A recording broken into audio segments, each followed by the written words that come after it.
Okay. I think we're live. I think we're doing this. What's up, everybody? Good afternoon, good evening. Welcome to Status Coup. My name is Ron Placone. I am your host today, filling in for Jordan Cheriton. Jordan had some family matters to take care of, so he was not able to be with us today. So I am filling in. I'm filling in on the ones and twos. You expect a perfect monologue? I was only given several hours to prepare. You can't come on. Did you guys see that? Did you guys see the Joe Coy thing on the he had 10 days to prepare, not just a morning, but the Joe Coy thing on what was it? What was that award show? Golden Globes. I don't pay much attention to them. Oh, thanks. Call was coming into the ones and twos. The Golden Globes. Everyone in the comedy world's been talking about that. I don't.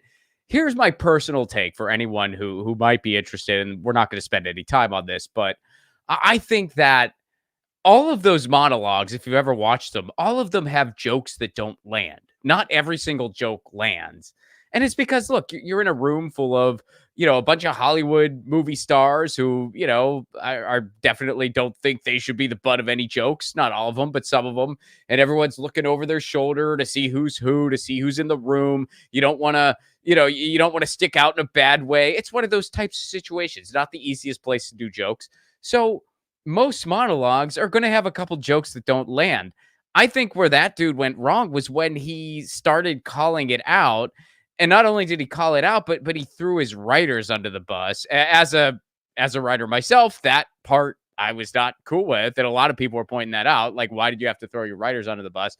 Anyway, that's my take on that. All right. So today is Wednesday, January 10th. I am Ron Placone filling in for Jordan Cheriton. Smash the like button. Smash, smash, smash, smash. We got a lot of stuff today. So first of all, we have an Israel-Palestine update here. We're going to start there. We're going to start international, and then we're going to get to some more domestic stuff. The UAW, or in Alabama, there's some interest from Mercedes-Benz workers in joining the UAW. Aaron Rodgers, we got a follow-up on the Aaron Rodgers story. We talked about that on the show last time I hosted. We covered the Aaron Rodgers thing where he did that thing with Jimmy Kimmel. We'll rehash it all, but we got an update on that. Also, we got a very important follow-up here at Status Coup, the Amazon warehouse where there was the gas leak. And of course, Status Coup was pretty much the only outlet to report on that. Well, turns out OSHA showed up and we got an update for you. That's going to be really exciting. That's going to be in about the middle of the show. Also, if you're anything like me and you're trying to learn a language, you might have been bitten by the Duolingo bug. I know I'm a big Duolingo user. Well, got a little bit of bummer news there. Now, in some interesting news, the college football championship was last week. I kind of lost out because I was just hoping for a close game, and it wasn't one. But the Michigan coach, Jim Harbaugh, had some interesting things to say at his press conference. And this story might have gone under the radar, and I get why, because there are so many things going on in the world, and I totally get that. But I think it's worth bringing up today because I think it's actually kind of newsworthy. We're going to get into that. Also, a call to action for net neutrality, all that and more. So stay tuned, buckle in. We're going to start with an Israel-Palestine update. Colin, if you can just go to the Blinken video to start out. This is the fourth time you have been in Israel since October 7th. And you have said from the beginning that massacre had to be responded to, that Israel had to invade. But now it's been 100 days. It's 23,000 Palestinian civilian lives, according to reports. The hostages, 134 hostages, 6 Americans included, have been there for all this time. Things have changed. Doesn't Israel now have to wind this down? Isn't that what you want? Well, we all want to see this conflict end as quickly as possible. We all want to see the suffering of people who are caught in the middle end as quickly as possible. It's vital that Israel be able to do everything possible to ensure that October 7th never happens again. And it's made good progress toward that objective. You say they've made significant progress, but yet an important minister, Gallant, said They are about to attack Khan Yunis in the south very strongly. And there are people there who haven't even been moved back to the north. So we've seen now a phase down of the operations in the north. That's important. We've seen the withdrawal of a significant number of forces, of Israeli forces that were in Gaza, particularly again in the north, where they've achieved a lot.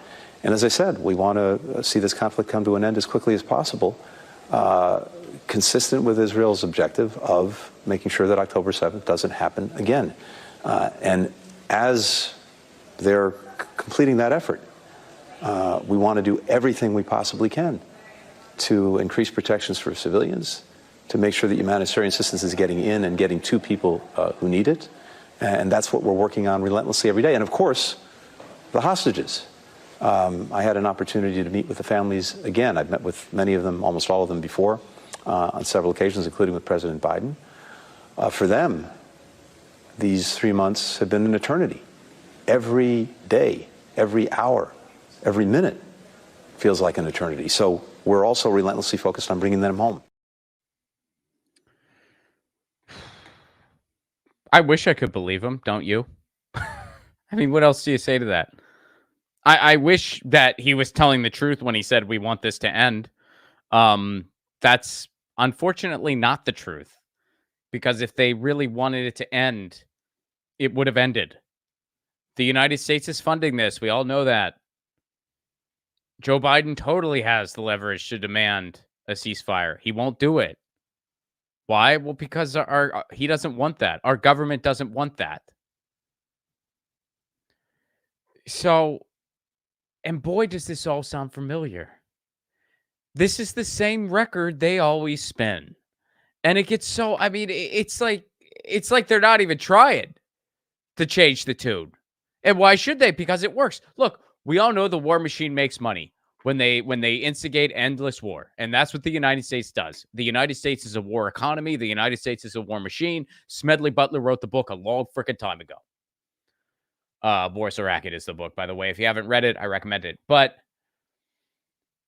And they always have the same thing. They have this weird like goal that's sort of like just like metaphorical almost. We need to make sure October 7th never happens again. We need to eliminate the terrorist. We need to all these vague missions that they can get. I mean, it's the same thing that the United States did. And also there's these same ultimatums. Well, you're with us or you're with the terrorists. Well, you're with us, or you're an anti-Semite, or you're giving Hamas a pass, or this or that, and those are your only two choices. And it's absolute nonsense. It's absolute nonsense. But the United States again. I cannot say definitively, beyond a shadow of a doubt, that the United States is the most war propagandized nation on earth, because I feel like I haven't traveled enough to be able to say that. I will say it's by far the most war propagandized country I've ever been to. And if there is a more war propagandized nation on the earth than the United States, I don't need to go there. I'd rather not go there if it exists. So, and by the way, here, hold on. I want to bring up something in the chat that I thought was really, this was interesting. Henry says this. How about making sure what happened after October 7th never happens again? Yeah, how about that part? How about that part too? And by the way, please do like this stream, share this stream, smash the like button. And if you are able, please leave a super chat. I will get to all your super chats. I'm hosted solo today. This was, again, I'm filling in for Jordan Cheriton. I did not find out until later this morning that I'd be hosting today. So please, if you can, give a super chat, help keeps the show on the air. And plus, I'm lonely. I want some people to talk to. Please. Karen, what's up, Karen? Sorry, I may be dumb. Don't say that about yourself, Karen. That's not very nice. But can someone tell me what he's talking about when he calls it the ones and twos? What's that mean? Okay, so when I say that in this context, I basically mean the person behind the scenes producing the show. Like Colin is running all the tech behind the scenes. So I'll say something like Colin's on the ones and twos. When I'm on the ground with John Farina, I would say Johnny F. I call him Johnny F. I think he's cool with that nickname. He's never told me he wasn't. So I hope he's okay with it. But although Status Lou never signed off on Status Lou and it stuck anyway. But I think he's cool with it. I've heard him say it, I think. But anyway, but yeah, so that's what that means. And I think the reference is usually in regards to jazz music. Like sometimes the rhythm section, which is kind of the backbone of the band, they'll be called the ones and twos. Yeah. So that's what I mean when I say that. I hope that helped.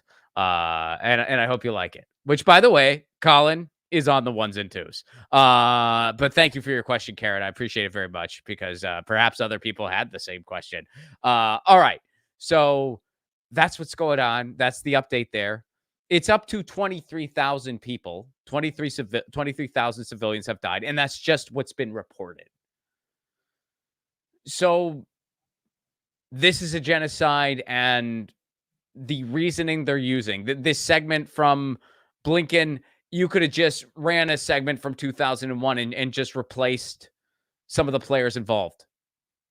You know, oh, we gotta go into Iraq. We gotta fight the terrorists. We gotta do this. Oh, we gotta fight Hamas. So we gotta do this.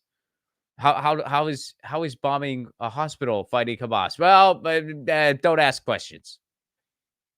What do thousands of innocent children have to do with Hamas? Stop asking questions. USA. Well, let's go. So let's go over to the United States shore. And we'll start with a little bit of encouraging news here. So this is some UAW news. This is a release that was sent directly to Status Coup this morning. Mercedes-Benz workers in Alabama launched a public campaign to join the UAW as organizing momentum builds in non-union auto plants across the U.S. See what they did there? Organizing momentum builds because they build cars. Love it. I love a good pun. Whoever wrote this, you're awesome. Pun it up. All right, so this is in Tuscaloosa, Alabama. Workers at the Mercedes-Benz plant outside of Tuscaloosa went public today with their campaign to join the UAW. Over 30% of the plant's workforce have signed union authorization cards, a major milestone on their path to form a union with the UAW. A video announcing the campaign can be accessed. The launch at Mercedes in Alabama comes just 1 month after Volkswagen workers in Chattanooga, Tennessee, reached the 30% threshold and went public with their drive to join the UAW. It comes just 6 weeks after non-union auto workers across the nation started organizing to join the UAW. In the past, this is from Jeremy Kimball. In the past, people who didn't know if we had a pathway forward here. Now everybody's coming together and seeing what the pathway is, and it's through the union. When we got our union in here, I think people will once again look at Mercedes and say, it's not just another job, it's a career job. It's a job where generations will want to come and work, and that'll spread out to the suppliers and to the broader area. Mercedes made $156 billion in total profits over the last decade. In the last 3 years, their profits grew 200% over the previous 3 years. From 2020 to 2023, the average price of Mercedes vehicles in the U.S. jumped 31%, even as pays for Mercedes U.S. workers stagnated. 31%. Workers didn't see a dime. Workers at the Tuscaloosa plant build the Mercedes GLE, GLE Coupe, and GLS model series, as well as the all-electric EQS SUV and EQE. I'm sure by my reading of that paragraph, you picked up the fact that I am not very big on cars. I read that paragraph like a dude who's never driven a car before. I'm like, the CUV, I don't know. So, guys, this is a little bit of uplifting news. Look, the UAW victory, which again, Status Coup, only outlet in the world that was there for the entire time. We covered that strike in the Midwest, throughout the entire Midwest, for the entirety. Johnny F. was there the entire time. He was there for 25 days. I think he's still an unofficial resident of Detroit. Tina was on the ground. Jordan was on the ground. Jordan was on the ground for the heat wave. He had to put up with that heat wave. Then the heat wave ended, and I got to go. It was really pleasant by the time I got there. What Jordan went through, that sounded like a drag, but it was great for me.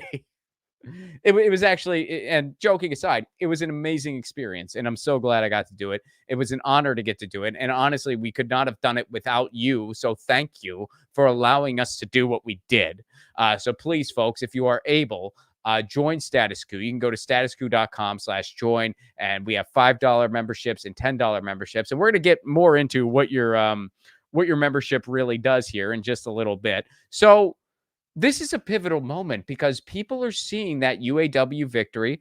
Now, that victory did not get us everything. There's still a long way to go. We still got to address just the overall work culture in this country, and that's going to go far beyond one strike or one protest or one set of demands. It's going to be an ongoing thing.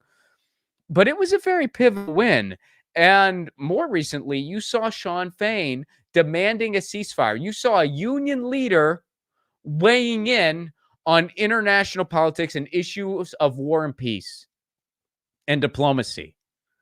That's huge. And that calls back to days of before when we actually had a middle class in this country. Those are the union leaders of the yesteryears that we desperately need again. We are not in a moment where we need a Joe Biden. We're certainly not in a moment where we need a Donald Trump or another Reagan or a Bush or a Clinton. We are in a moment where what we need is a Lucy Parsons, an Emma Goldman, a Eugene Debs. And we got some of that with people like Sean Fain, people like Christian Smalls. So that's where I get my hope. And it's awesome to see this just spreading. And by the way, look at the places they named. Just for the record, Tuscaloosa, Alabama, Chattanooga, Tennessee. It's not like these are some big lefty enclaves necessarily. Certainly not. So people are seeing the power of the union, and it is going across political lines. It's not just some lefty thing. Unions are for everybody. And the United States is starting to see that again. We used to know that in this country. Back in like the 50s, Republicans were pro-union back then. Now we have 0 pro-union parties. Republicans are anti-union. Democrats are anti-union. They're just more polite about it. We have 2 anti-union parties. But the people are starting to rise up against 60 years of anti-union propaganda, and they're starting to see the importance of it. And that is amazing. And we will be covering this on the ground, and we will stay on top of this because it's our job to do so. So let's go over to Aaron Rodgers now. Speaking of things that give you hope, here's the opposite. Aaron Rodgers speaking publicly. We covered this on the show. I actually Savage Joy, almost called her Status Joy. That would have been weird. Savage Joy was my guest, and she was nice enough to sit in for the entire show because I ended up filling in last minute for Jordan on that time too. And we did this story, and Joy definitely does not follow football at all. I don't follow football a whole lot. But, we still talked the story. So let's go back. So what happened here is Aaron Rodgers made a statement about Jimmy Kimmel, implying that he was on the Epstein flight logs. As of right now, he has not been. There's nothing, other than some bogus fake document that everyone knows is fake. There's nothing indicating that he was on those. Now, hey, we're monitoring the whole Epstein logs in real time. There could be something breaking throughout the stream. And by the way, if there is, we'll go to it. But yeah, as of right now, there's nothing like that for Jimmy Kimmel. So here's what happened. Colin, let's go to the first video so people know what we're starting with here. Here's the video that we played last week on the show when I was with Savage Joy. Mm-hmm. Bring it up, Foxy or somebody back there. Seats on it. Bring up Super Bowl 58. You'll see it. The emblem. Put it on the screen. And then bring up 57 and 56. This has something to do with the Epstein list that came out?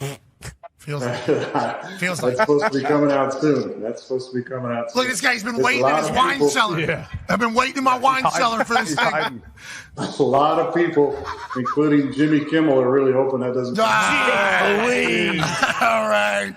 Obviously, a clip from this particular program was run on Jimmy Kimmel's show whenever Aaron brought up the list, and then Jimmy mocked him for it. Aaron has not forgotten about that, but here we are sitting right in front of that nice bottle of scotch. What do you say? I'm waiting to celebrate something. Oh, yeah. He's been waiting. That's the one. He's been waiting. Hey, I'll tell you what, if that list comes out, I definitely will be popping some sort of bottle. Hey, you've been calling for it for a few years now. Anyone else notice this? Oh. Now, you see what the host did there. So just again, and look, I'm a free speech policy nerd. You guys know that about me. Defamation is not protected speech. Now, defamation is very hard to prove, but if you basically make up something about someone because you don't like them or because you feel like they've wronged you and you smear them and it's just based off your own lie, you're technically allowed to do it. It's not like they'll shut you down, but you could have consequences. That person could sue you for defamation. And, depending on how the court case turns out, they might win. And then you will face some kind of consequence. Usually some type of a fee, a fine, or something like that.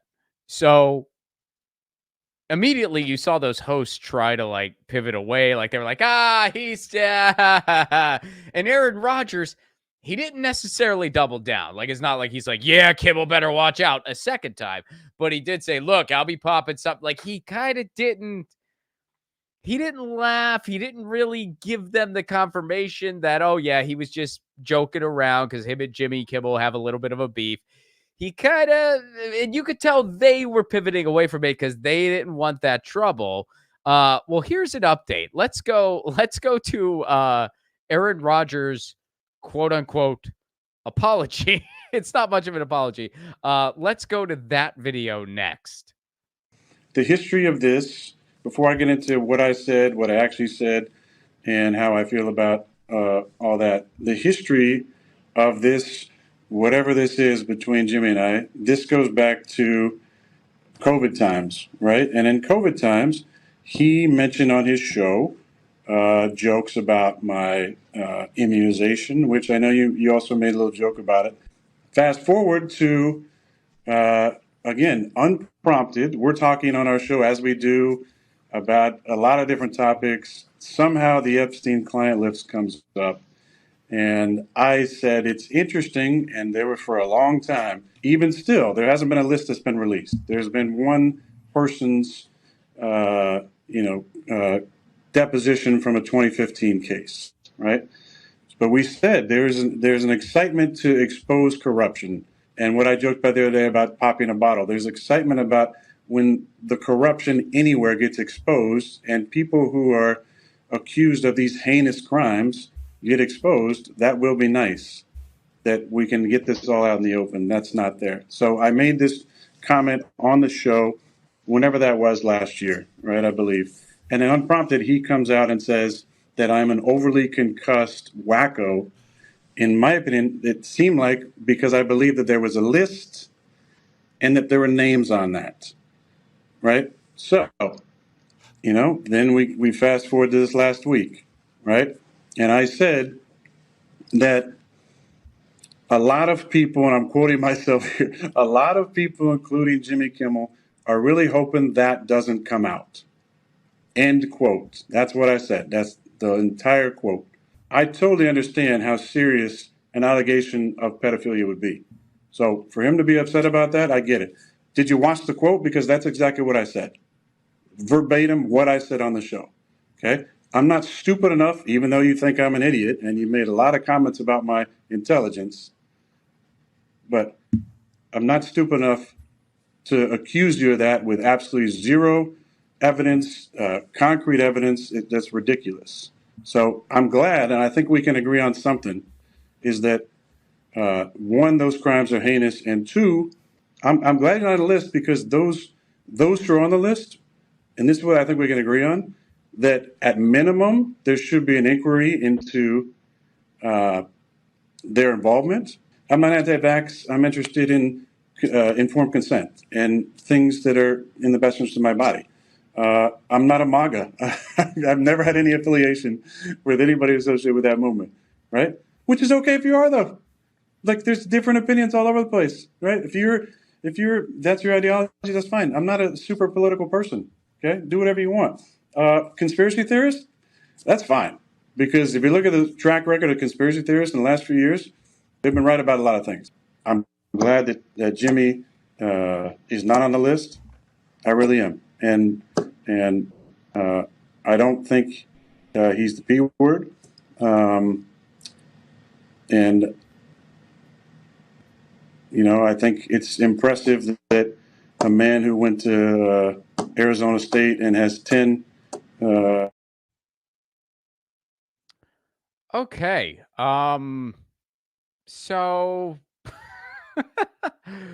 where should we start here? First of all, Aaron Rodgers, this is an aside, but I'm sorry, it needs to be said. Aaron Rodgers is definitely a very wealthy dude. He can afford a computer mic. Aaron, if you're going to appear on ESPN shows, get yourself a decent computer mic, would you? It's not that hard.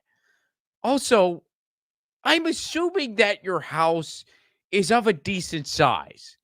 Was the only place you could stand in front of that bright green door? Like, what the hell was that? He's standing in front of a bright green door.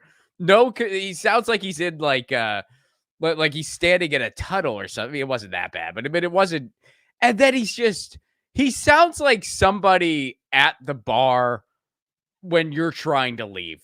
You know what I mean? Like, he sounds like he's that guy at the bar that keeps talking to you and you're really trying to dip and they keep going like MAGA. I mean, I'm not MAGA. No, I'm not MAGA. Okay, dude, I believe you. I'm not though.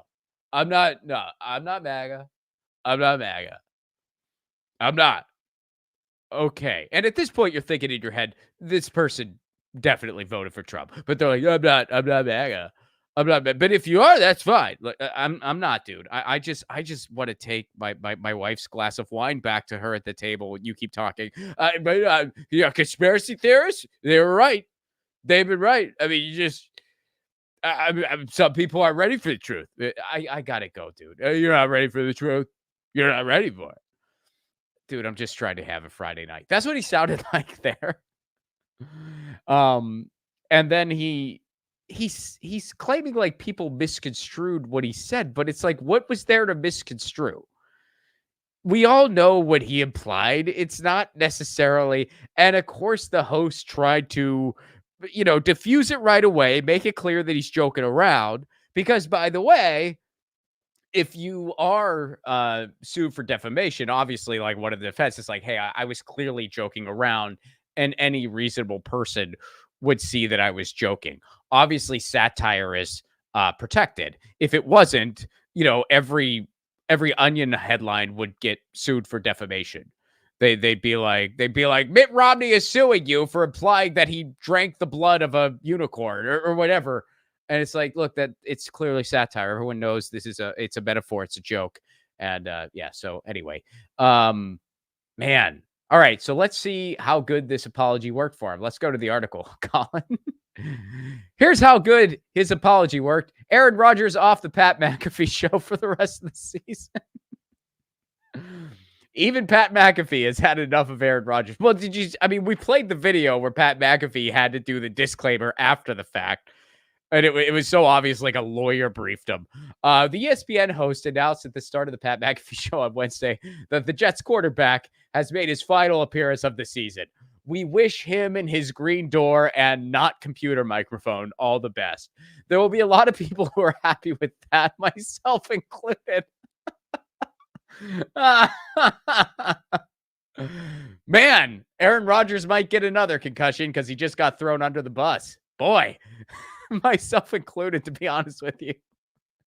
He said that about him. Colin, do we have the video clip where he actually says that? That'd be kind of funny to watch. He's like, some of you are probably happy about this. That would be included. Yeah, I'll have to see if I can find that.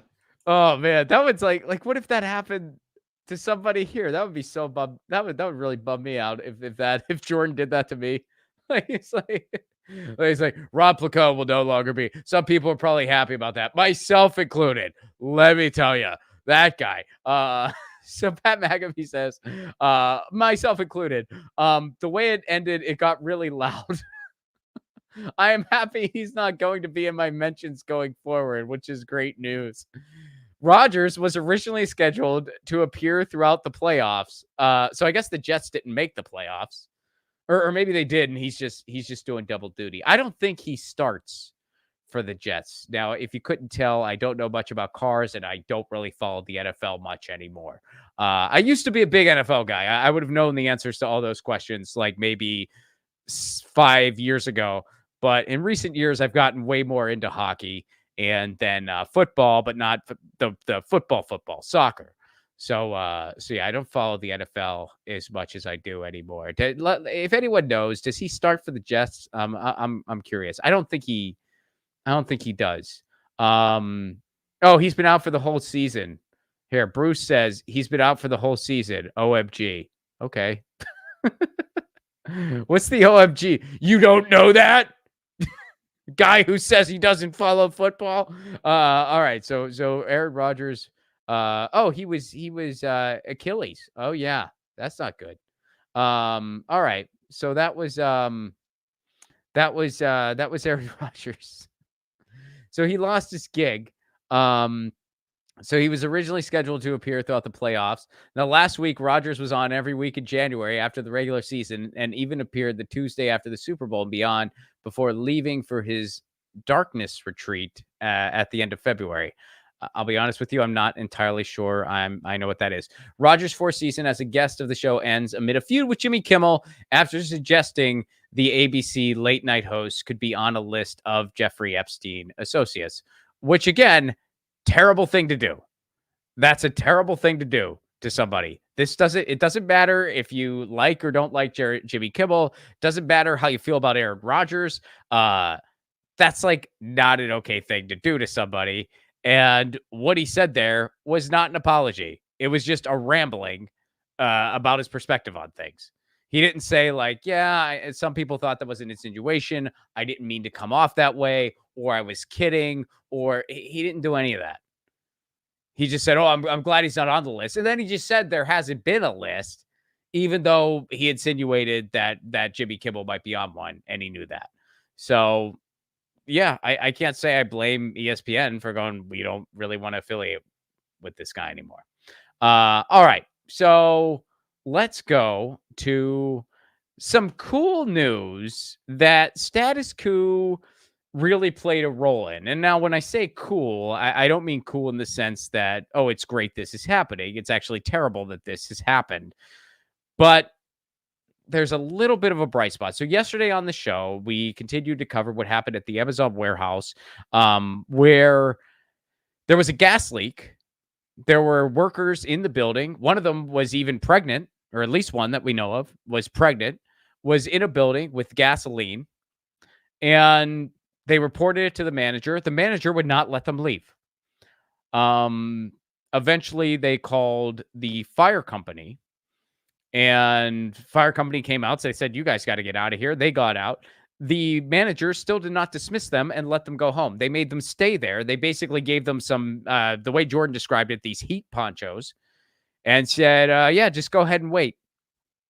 And by the way, this was up in Albany, New York, or it was in upstate. I believe it was Albany. Was that the city, Colin, or was it somewhere? It was upstate New York. So really cold in the winter.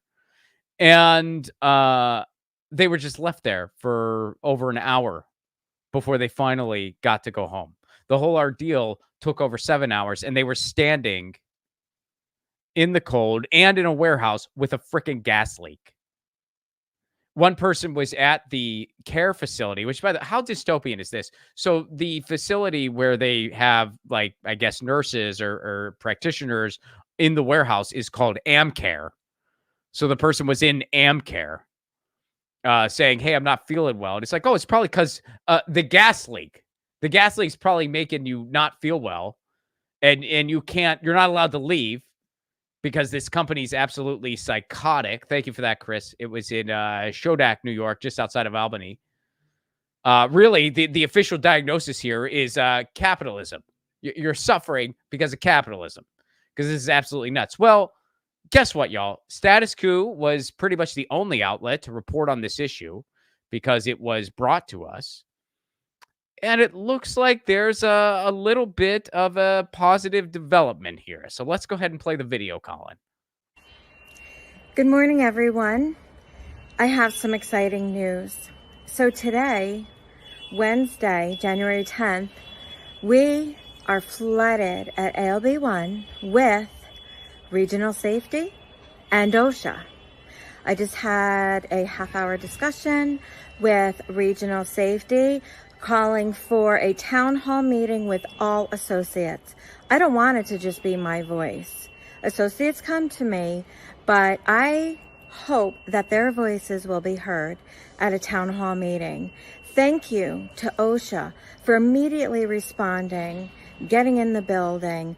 So that phone call on Friday, thank you so much to Michael from OSHA for responding to our safety concerns. And thank you to Jordan from Status Coup for reporting on the violations here at ALB1. We really appreciate your fantastic journalism and reporting here at ALB1. So happy that we have OSHA in the building and regional. Now let's see what happens. So, first of all, very nice shout out. Very, very cool. So OSHA is in the building.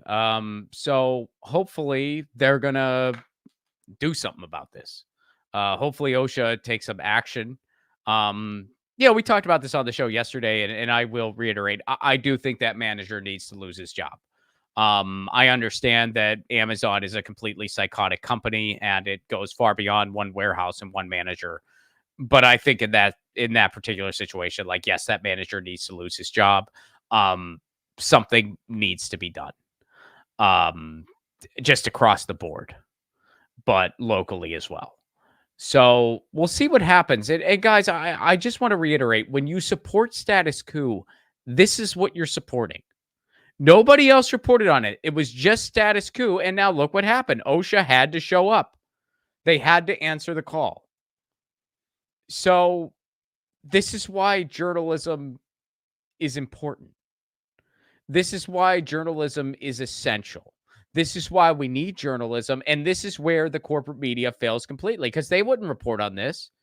Jordan said this on the show yesterday, and I thought it was a very important point. He said, look, this is why do you think they come to Status Coup first? Why do you think regular people, just regular working people, they come to Status Coup first? It's because they know we're actually going to cover it. We actually go on the ground and do journalism. The corporate media, even though they have infinitely more resources than Status Coup could ever imagine, they don't bother doing it. And that's why this outlet is essential. So again, please, if you are able, please become a Status Coup member. Please, please, please. You can go to statuscoup.com/join. We have a $5 a month level, a $10 a month level. That's statuscoup.com/join. And know that this is what your membership goes to. Your membership goes to fueling on-the-ground journalism. Fueling may not have been the best use of word there, but funding, how about that? Funding on-the-ground journalism so that hopefully the next time, hopefully there isn't a next time, by the way, but if there is a next time where there's a gas leak at an Amazon warehouse because OSHA stepped in, those people will be sent home immediately, which is what should happen when there's a freaking gas leak. So, and by the way, your membership isn't all just an act of kindness. There's also something in it for you. Despo's Fleisch, what's up, buddy? I admit it. I only became a member to hear John's opinion on Italian meat. So one of the things you might be wondering, what's he talking about? One of the things that's a cool perk of your membership is you get some behind the scenes footage. You get a members call. Jordan does a members call every month. Sometimes I'm part of them. Sometimes Tina's part of them. Colin, John, Status Lou, you name it. We're all part of it from time to time.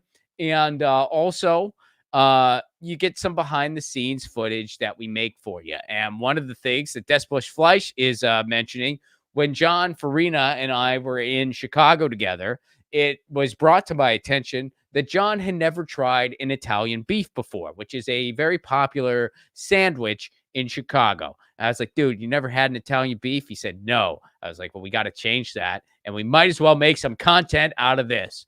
So you got to watch John Farina try an Italian beef live on the air for the first time. It was his first Italian beef.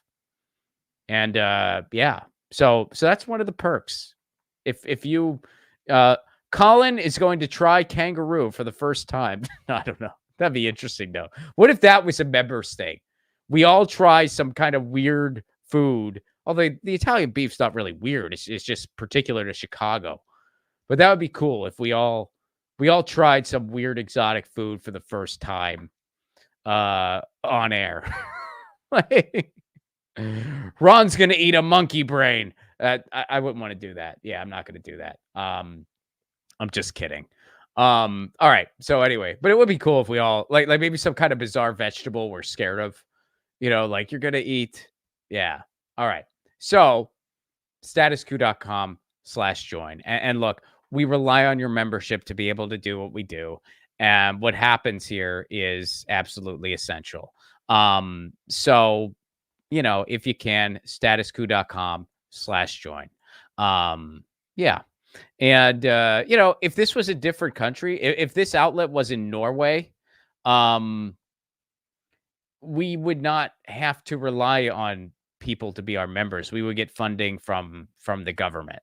We would apply to a board, say what we're doing, and we would get funding from the government. But unfortunately, that's not the case. We're in the United States of America, where journalism is not considered a public good, where there is no infrastructure with journalism whatsoever, and journalism has just been handed over to the corporatocracy. And that's why we have the structure we do, which is absolutely appalling and quite frankly criminal. So institutions like this can only exist with your help. So again, if you got it to spare, statuscoup.com/join. All right. Okay. Thank you. Speech over. All right. Let's go to this. Okay. So the national championship, the college national championship happened. And it was Michigan versus UW, University of Washington. Now, I watched the game. It was an enjoyable. Unfortunately, I kind of take that back. It wasn't that enjoyable because Michigan kind of ran away with the game and ended up not being close. I didn't have a dog in the fight. I was just rooting for a close game. And honestly, I thought it was kind of cool that there were two teams that aren't typically in it as often. I mean, UW, Michigan. Those aren't the most common teams in a national championship. And I thought it was nice to see some kind of different teams, So I watched the game. And after the game, the Michigan coach, Jim Harbaugh, had this to say. And this is a little interesting. Let's play the video, Colin. The thing I would change about college football is to let the talent share in the ever-increasing revenues. We're all robbing the same train, and the ones that are, in the position to, do the heavy lifting, the ones that, risk life and limb out there on a football field are the players, and not just football players, student athletes. The organizations are fighting hard to keep all the money, the universities, the NCAA, the conferences, and it's long past time to let the student athletes share in the ever-increasing revenues. I mean, it's billions. I mean, I keep reading facts and about how much money's being made. I mean, product placement. Yeah, I can't have a can of a different kind of soda up here. I got to put it into a cup here. I mean, everybody is, they're maximizing every single revenue source there is, and but they're not sharing it with the talent. I mean, and there's no business that would ever fly. I mean, the Supreme Court has said the same thing. So, yeah, that's a big one. Yeah, I would change that one, and there needs to be a voice for the young people, the student athletes, Right now, there is no voice. I mean, there are armies of attorneys, and I've seen them, at the NCAA, I've seen them at the universities, the conferences, and then, if they don't have enough firepower legally, I mean, they go out and hire, the tall building law firms, and they get more firepower. It's just, but there's no voice for the student athletes right now. Interesting. I mean, now some people have suggested that Jim Harbaugh is going to try to go to the NFL, and that's why he's saying stuff like this, because he just doesn't care anymore. I have no idea if that's true or not. I don't know much about the guy, but I think it's very peculiar that he said that in that moment, right after a national college championship. He says that and points out. And by the way, I thought in that statement, pretty much everything he was saying was right on. I think college players should get paid because, yeah, they do put their bodies on the line. And these schools they're making billions. And most of it, by the way, doesn't even go back into the school in many cases. It should be going into the school, and some of it should be going to the players. Like he's saying, they're maximizing every single revenue stream there is, and they're not really sharing it. Now, they're sharing it with him. He makes, I think he makes about $10 million a year. So he's seeing some of it, but obviously the players sure as hell aren't. And I got to say, tip of the hat for saying something. And I know that with everything going on in the world, like that's sort of going to get pushed under the radar, which I totally get. But I think that's actually a pretty significant thing. I think that, there's so much revenue that's made here, but it's just concentrated in the hands of the few, like every other industry. Hey, they're maximizing revenue and not sharing it with the talent. As a guy who lives in LA and my industry was on strike most of this year, I can really relate to that sentiment. So, interesting. Very interesting. I thought that was very peculiar. All right. So let's go to, we got one more quick story with Duolingo. That's actually a bummer story. And then we're going to have a call to action, and then we're going to sign out here, and we'll get to your super chats, which, by the way, please do leave a super chat. It's not too late. I'll get to all of them at the end. Let's go to Duolingo, Colin. So I like Duolingo. I'll start by saying that. And I'm kind of TO'd about this because I enjoy the goofy games. And sometimes I wonder if I'm actually getting better at Italian using this app. I do wonder that at times. I kind of think, man, I got a lot of XP, but I don't know if I'm actually better at Italian. Sometimes I feel like I'm just kind of playing games. But I mean, I think I'm better than if I was doing nothing. I kind of feel like a lot of those apps, it's sort of like practicing. It's sort of like playing Guitar Hero instead of just practicing the guitar.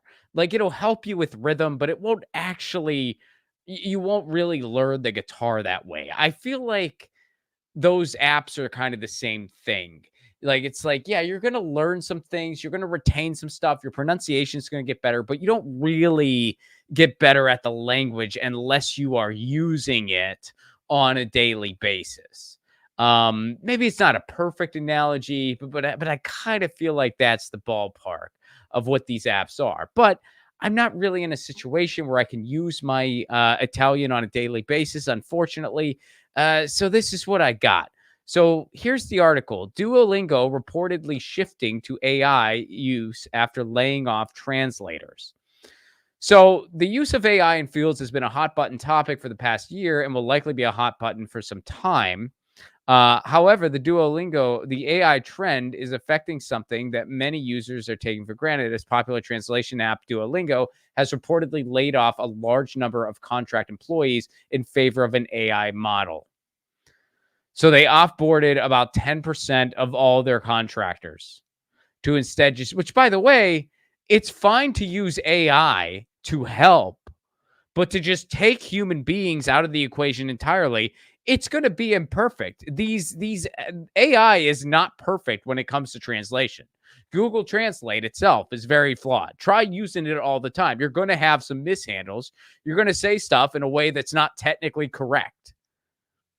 And Duolingo is just saying, well, we're going to take humans out of it. Well, what they should do instead, have humans use AI, but also it'll help them like make sure they're double checking everything.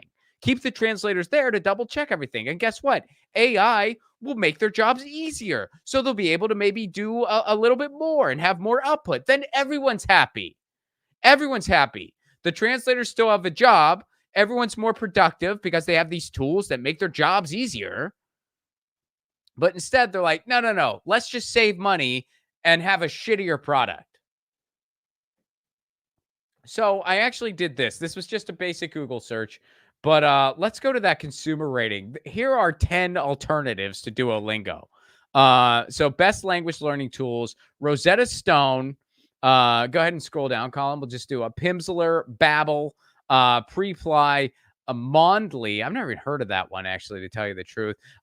Lingo Pi. So we'll go ahead and drop that link in the chat. If you're anything like me and you like your learning language apps, here's some alternatives. Because if you're thinking, you know what, Duolingo, if you're going to do that and you're going to go, you're going to go down this dark path, we're going to switch up. And you know what? I'll also mention this. If you are so inclined, and I know some people are shy, and honestly, I'm kind of a shy person myself, but you can also do this. You can also start a speaking group in your neighborhood. Just start a speaking group. And I know some people are shy, and also it's like, you're trying to connect with people online, and who knows who everyone actually is. I get it. That's kind of tough, but I don't know. I'm kind of thinking about doing that in my neighborhood, like just trying to start like an Italian speaking group. Sometimes Meetup is a good place for that, which is kind of cool. You can like get speaking groups that are Meetup. This is a really weird comment. Guys who talk tough are generally cowards, mate. Keep going. I'll get all your hate out for you. All good in Mummy's basement. Pay rent yet, sweetie?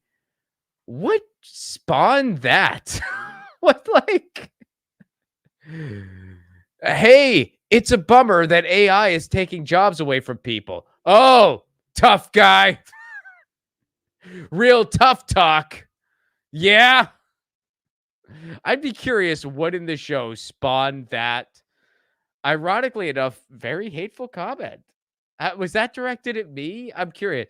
I'm genuinely curious, Grimmer Twin, what I said that warranted that response. What tough guy talk did I say? I'm honestly just curious. Oh, I think it might have been something else in the chat. Okay, it might not have been directed at me. I'm curious what it was, if it was directed at me. What that was. Tough guy chat. Tough guy chat. All right, let's see here. Let's go to the super chats because I'm very tough. Despush Fleisch, thank you again. I admit it, I only became a member to hear John's opinion on Italian meat. Melissa H, how are you? Hope all is wonderful up in Vermont. General strike may work now. Union and anti-war folks. It'd be awesome. It'd be awesome. Nadia, what's up? I found TalkPal. Ooh. I've never heard of that one either. TalkPal. Then AI to be iffily suitable AI substitute conversation partners for various languages. AI is likely better for that, even if diagnostics and malapropism and mispronunciation are poor. Yeah, I mean, I hear you. I think they should just keep the translators. Obviously, I'm not saying you're suggesting otherwise, but yeah, I was just really bummed out to hear Duolingo do that. Because I like it. I like it. But you know what? Here's the way I like to look at it. Maybe in reality, it's not making me better at Italian. And if it's not, maybe this is going to be the catalyst. Okay, he wasn't referred to me. All right. Well, everybody in the chat, play nice. How about that? Everybody in the chat, play nice. You can have discussions, you can disagree, but play nice. But I was curious. Like, I was like, what did I say that spawned? What are you talking shit on AI? What are you suggesting translators should have jobs like a tough guy? That makes more sense. I guess that it was a different squabble in the chat that did not have anything to do with me, which is probably why I shouldn't look at the chat, except for later, so I don't miss the context of something. All right, everybody. First of all, before we get out of here, I will make a few quick announcements. First of all, go to battleforthenet.com. The comment period for net neutrality ends on January 17th. You guys know net neutrality is an issue near and dear to my heart. It is the policy that keeps the internet free and open. Without it, we would not have stuff like this. Right now, we are holding the front lines on net neutrality with state policies, but we need to get federal net neutrality back, and we're on the verge of doing that. We have a pro-net neutrality FCC. We just got to get them to act. So, battleforthenet.com, make your voice heard. Please, please. Also, I have some screenings and shows coming up. February 22nd, Tucson, Arizona. You can see my movie Left at Wall. February 29th, Omaha, Nebraska. March 22nd, March 20th, skipping ahead. March 20th, Washington, D.C. There's a free screening in Washington, D.C. March 22nd, Pittsburgh, Pennsylvania. That's a screening and a show and a Q&A. That means I'm going to be there. And that's our first show / screening of the year. That's March 22nd in Pittsburgh, my hometown. I'm real excited. I'm going to be doing a short show, screening my movie that I can't wait for you guys to see, and doing a Q&A after. April 14th, Los Angeles, California, Flappers Comedy Club. We're doing a show, a screening, and a Q&A. A bunch of the cast is going to be there. And by the way, speaking of shows, the vertical series that I do, Frank Azuri, is going to be premiering here on Status Coup on January 30th. It's going to launch January 30th. We're about midway through the first season, y'all. I can't wait for you guys to see it. You're going to love it. Nadia, that site, the weird wording worked around URL. Oh, I got you. Does real-time conversation seamlessly with no buttons to click between switching speakers. The big words were kind of errors to make. Oh, I got you. Okay, cool. Well, I'll have to check it out. I'm hoping that I decide to start a speaking group in my community. That'd be nice. But then it's one of those things where, you say you're into it, and people like start getting into it and then not show up. You know what I mean? Like, oh yeah, we're gonna do it once a week, and then before you know it, no one's coming anymore because people get busy. And all right, I just talked myself out of starting my speaking group. Well, that's a bummer. I'm trying. I really am. Thank you, Des Bush Flies. Thank you, Melissa. Thank you, Nadia. Thank you, Nadia, again. I've been Ron Placone. This has been Status Coup, filling in for Jordan Cheriton today. Jordan should be back tomorrow. And in the meantime, Status Coup will be back tomorrow. And you know the drill. This is Ron Placone for Status Coup, signing out.